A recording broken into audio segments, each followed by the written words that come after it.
Donna Porter has revealed that she cried in cupboards for months after her friend Caroline Flack took her own life in 2020. The writer, 43, who has 2 young sons, explained that she did so to avoid her children seeing her upset. Speaking to Sophie Ellis-Bextor on her Spinning Plates podcast, the presenter also opened up about motherhood after losing her mom aged 7, as well as recently helping out at Flackstock Festival in memory of her great friend.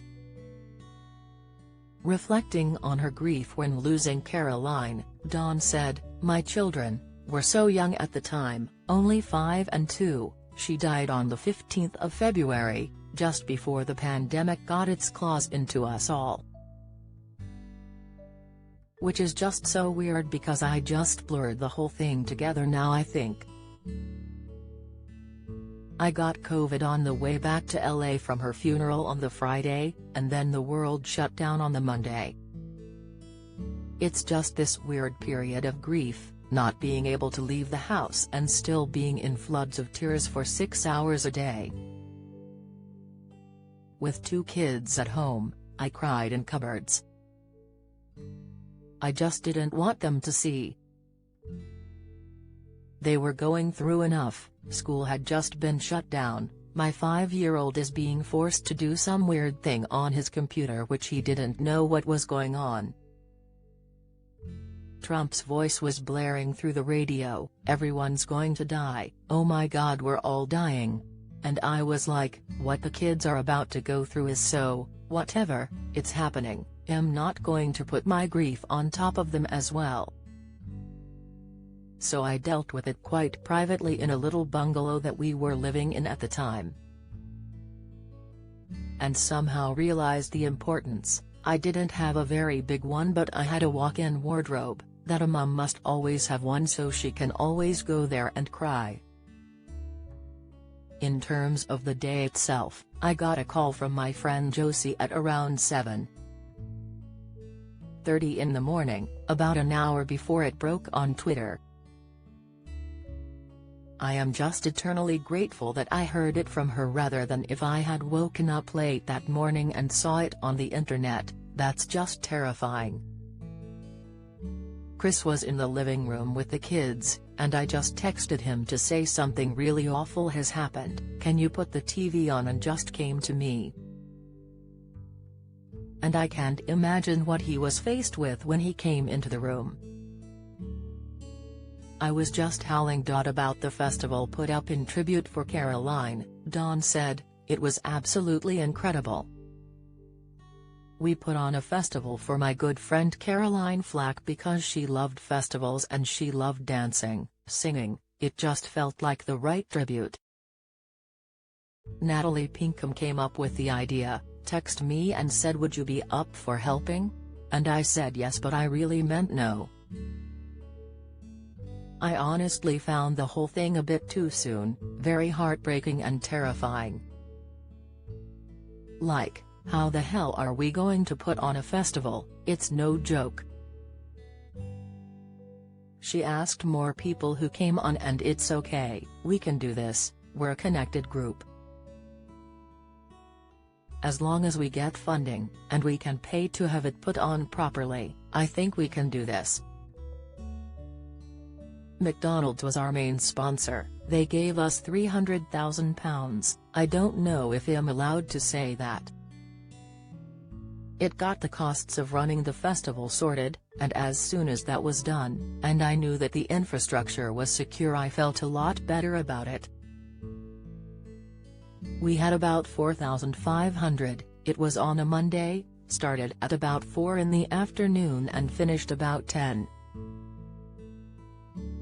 at night. It ended with Ollie Murs singing Sweet Caroline.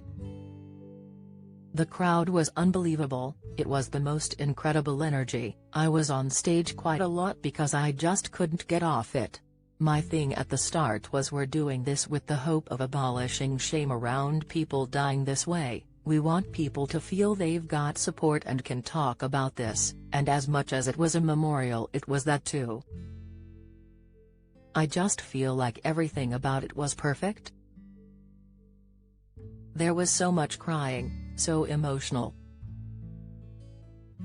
You would be having the best time and then you'd think, I don't want to be here, I don't want to put on a festival for Caroline, what the F, where is she?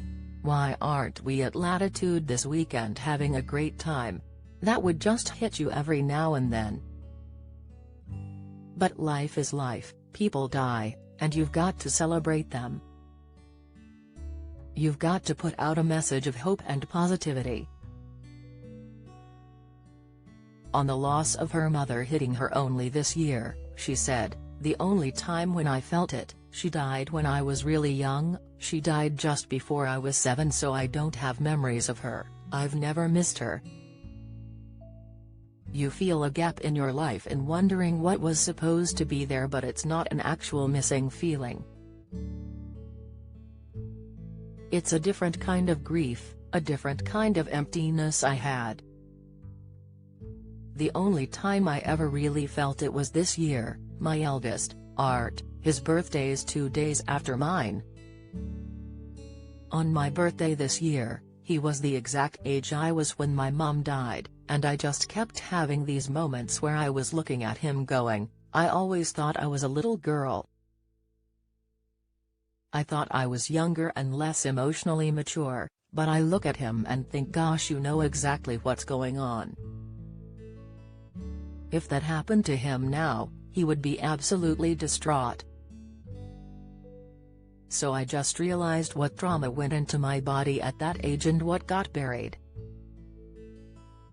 And it came up again this year, that it's exactly the age I would have been like. Dawn has shared various throwback snaps of her late friend Caroline Flack since losing her to suicide in early 2020.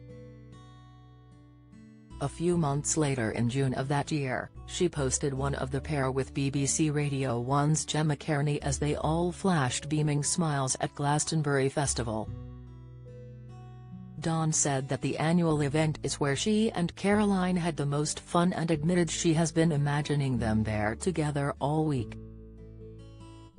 She ended the post by adding, "If those fields could talk." Such memories, Heart. The Love Island host, who passed away aged 40, was found dead in her London home on February 15 after taking her own life.